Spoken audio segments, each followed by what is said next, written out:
आज के बच्चे इतने ज़्यादा सेल्फिश क्यों हैं?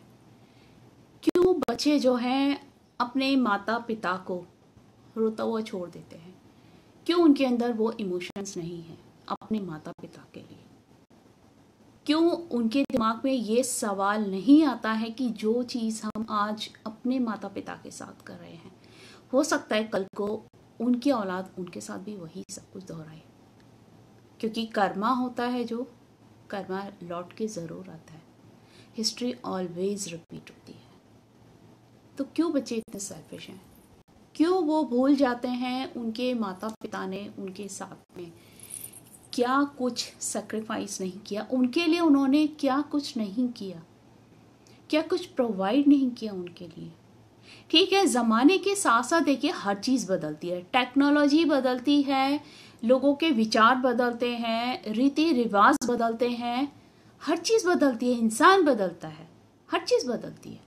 लेकिन इसका मतलब ये नहीं है ना कि जो हमारी जो लाइफ की जो वैल्यूज़ हैं, फैमिली वैल्यूज़ है, उनको ही इंसान तार तार कर दे, उनको ही वो छोड़ दे, उनको ही वो बेकार की चीज़ समझने लग जाए।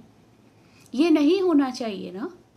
जैसे कि एक फिल्म आई थी बागबान करके, अमिताभ बच्चन साहब जिसमें है, उनका बेटा उनको जो ये चीज़ बोलता है कि बाबूजी आप क्या जानते हो, आपके ज़माने में ये कुछ नहीं, ये सब थोड़ी ना होता था, आपको क्या पता है अकाउंट्स क्या होता है क्या नहीं होता है, मैं सब जानता हूँ, आपने हमारे लिए किया ही किया है।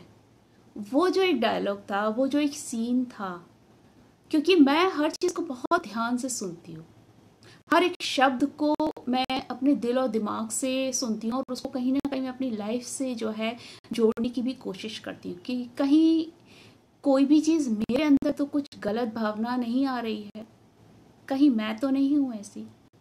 इसी तरीके से जो आज के बच्चे हैं, कोई भी हो, चाहे वो हमारी जनरेशन हो, हमारे से जो आने वाली जो यंग यूथ है, चाहे वो हो, या जो हमारे से भी सीनियर्स हैं, चाहे वो हो, मैं सभी की बात करती हूँ। ये चीज़ उनको जो है अपनी फैमिली को, अपने पेरेंट्स को, स्पेशली अपने पेरेंट्स को, उनकी वैल्यूज़ को जो है रिस्पेक्ट करना चाहिए, उसको समझना चाहिए।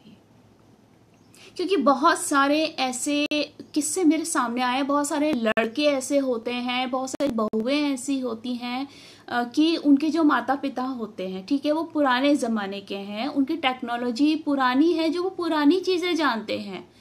जैसे कि पुराने ज़माने में वो जो एक कंप्यूटर होता था, एक डब्बा हुआ करता था, वो उस ज़माने के हैं माता पिता। लेकिन आज का ज़माना अलग है। आज डेस्कटॉप है, आज लैपटॉप है, आजकल मोबाइल्स के अंदर इतनी हाई टेक्नोलॉजी है कि उनको लैपटॉप की भी ज़रूरत नहीं होती है। तो एक ये जो डिफरेंस होता है, तो उसके सामने अपने जो माता पिता होते हैं, अगर उनको कोई चीज़ नहीं आती है तो वो आपसे पूछते हैं कि बेटा ये बता दो, ये कैसे हुआ, ये कैसे हुआ, और बच्चों ने एक बार बता दी, सेकंड टाइम वो इरिटेट हो गए, वो कहते हैं कि आपको क्या करना है, आपको कौन सी जॉब करनी है, आपको क्या करना है इन सब चीज़ों से, अपना खाना पीना खाओ ना, अपने यूट्यूब पे वीडियोस देख लो, अपने दोस्तों से बात करो, अपनी फैमिली से बात करो, हमें डिस्टर्ब मत करो। Like that. कितना गंदा लगता है ऐसे लोगों के मुंह से ऐसी बातें सुनना। क्या ऐसे बच्चों ने कभी सोचा कि जब उस इंसान ने, उस बच्चे ने अपना पहला कदम बढ़ाया होगा, जब वो पहली बार खड़ा हुआ होगा, वो कितना डरा होगा, डर डर के आगे बढ़ा होगा, और तब उसकी उसी माँ ने या पिता ने उसको गिरने से बचाया होगा। वो भाग कर आए होंगे वो लोग उस बच्चे को होल्ड करने के लिए, और उस बच्चे का हाथ पकड़ के उसको चलना सिखाया। हर एक कदम पे उनके माँ बाप उनके साथ थे। बच्चों में अगर स्कूल के अंदर कोई मैथमेटिक्स है या कुछ भी है, उनको ये बताया कि बेटा हर सम के अंदर एक ही फॉर्मूला यूज नहीं होता है। उनको ये जो उनके माता पिता ने समझाई होगी कहीं ना कहीं कि अगर आप एक ही फॉर्मूला सभी सम्स में यूज करेंगे तो आपके सारे सम्स रॉन्ग हो जाएंगे और आपको मार्क्स सिर्फ एक ही सम कहेंगे जहाँ पे वो करेक्ट होगा। तो इसी तरीके से जब उन्होंने 50 बार बच्चों को समझाई चीज़, तो क्या बच्चे जब माता पिता बूढ़े हो जाते हैं तो उनको उस बच्चे की तरह नहीं समझा सकते? उनके ही सामने तुम अपनी औलादों के लिए हजारों की चीजें ला सकते हैं, उनके लिए न्यू न्यू टेक्नोलॉजी की चीजें ला सकते हैं, उनके ऊपर आप कितना भी पैसा खर्च कर सकते हैं। लेकिन माता पिता के लिए अगर उनका एक मोबाइल बिल अगर पे करना पड़ जाता है तो स्पेशली लड़के उनसे सवाल करते हैं, इतना बिल कहाँ से आ गया, आप ऐसा क्या करते हो, आपको क्या करना है इस उम्र में ये सब चीज का।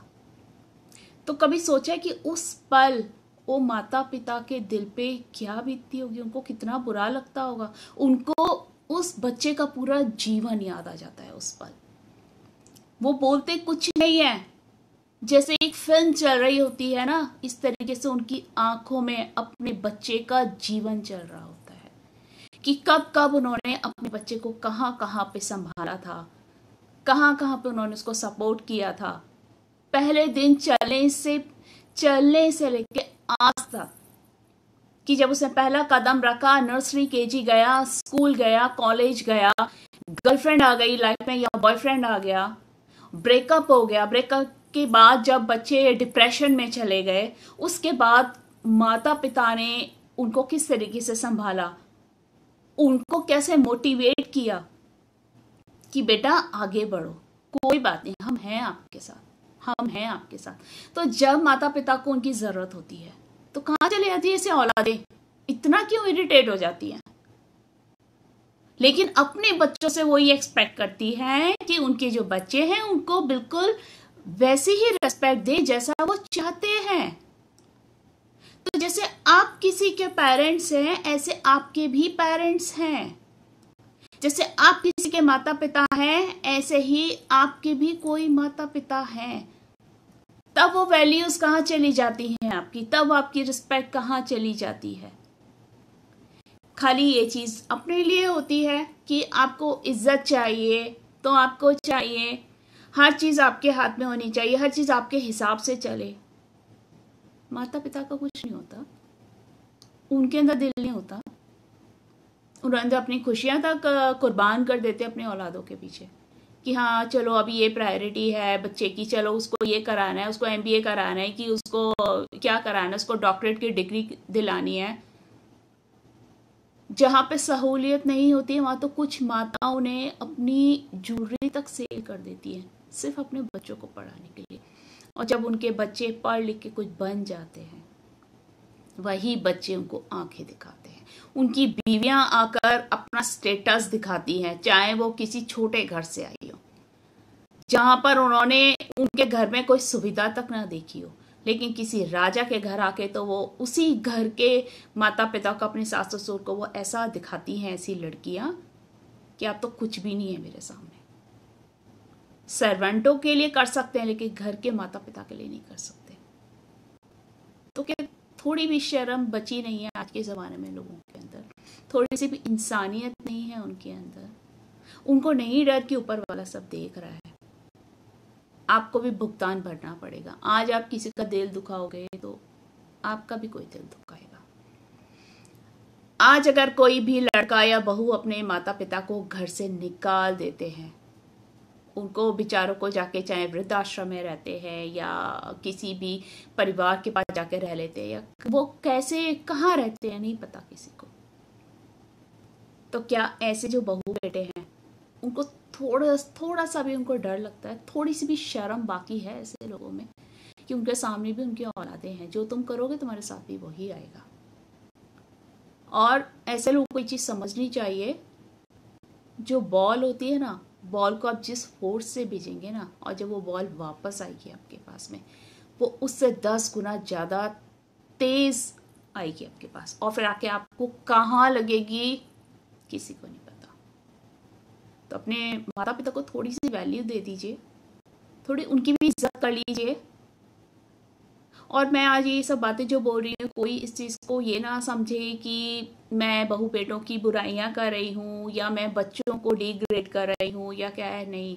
मैं ये चीज़ इसलिए बोल रही हूँ क्योंकि हमारे समाज में ये हर घर में होती हैं चीज़ें, कहीं पर बहुत लार्ज स्केल में होती है, कहीं पर स्मॉल स्केल में होती सब जगह है। कहीं पे इश्यूज कुछ होते हैं, कहीं पे इश्यूज कुछ होते हैं। मैं ये नहीं कहती कि हर परिवार में बहू बेटे ऐसे ही होते हैं, सब निकम्मे होते हैं, नहीं, ऐसा नहीं है। श्रवण कुमार भी होते हैं, अच्छे बेटे भी होते हैं।